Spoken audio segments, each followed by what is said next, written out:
ከእርሷም ጋር የሚያመነዝሩትን ማለት ትምህርቷን የተቀበሉ በቲያትሮን ውስጥ በጣም በርካታ ሰዎች አሉ የወደቁ የቤተ ክርስቲያኑ መሪ ጨምሮ አብዛኛዎቹ የፊት ለፊት የአካል ብልት አገልጋዮች ከጥቂት ቅሬታዎች ውጪ አብዛኛው ተከትሏታል። እጥላቸዋለሁ እነሱንም ጭምር ከሥራዋ ንስሐ ባይገቡ በሞት ጭምር እገድላቸዋለሁ።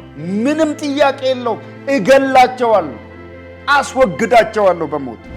መንፈሳዊ ካባን የለበሰችው መጽሐፍ ቅዱስ ይመስላል የምትገልጠው የምትናገረው ክርስቲያናዊ ቋንቋ ይመስላል፣ ግን ንደዋለች። ኤግዛክት በዚህ ዘመን ያለው ይሄ ነው። ይነግሩናል፣ መንፈሳዊ ነገር እንደሆነ ይነግሩናል፣ ትክክለኛ እንደሆነ ይሰማናል። ኢየሱስ ነው የሚሉን እንዴ ቅናት ነው እንጂ ያለባችሁ እናንተ ጉባኤያቸው ስለሰፋ በሰው ስለተጥለቀለቀ እንደው አይናችሁ ደም ለበሰ እንጂ እነሱ ምን አጠፉ እስኪባል ድረስ አይደል እንደሚደርሰው የዚህ ዘመን ሰው። ዝምታው ለንስሐ የተሰጠን ዕድሜ ነው። ዝምታው ለፍርድ መዘግየቱ ምሕረቱ ማየሉን የምናውቅበት ነው።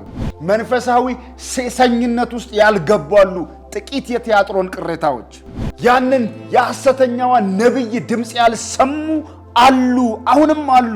እነዚህን ጌታ ያውቃቸዋል፣ ይጠብቃቸዋል። ደስ የሚለው ምንድነው? ሁሉም ነገር እንዲህ አይቀጥልም። ኢየሱስ ይመጣል። በጨለመው ነገራችን ላይ ብርሃኑ ይገለጣል። በሞተው ነገራችን ላይ ሕይወት ይመጣል። በጠፋው ነገራችን ላይ የእርሱ መገኘት ይመጣበታል። ኢየሱስ ይመጣል።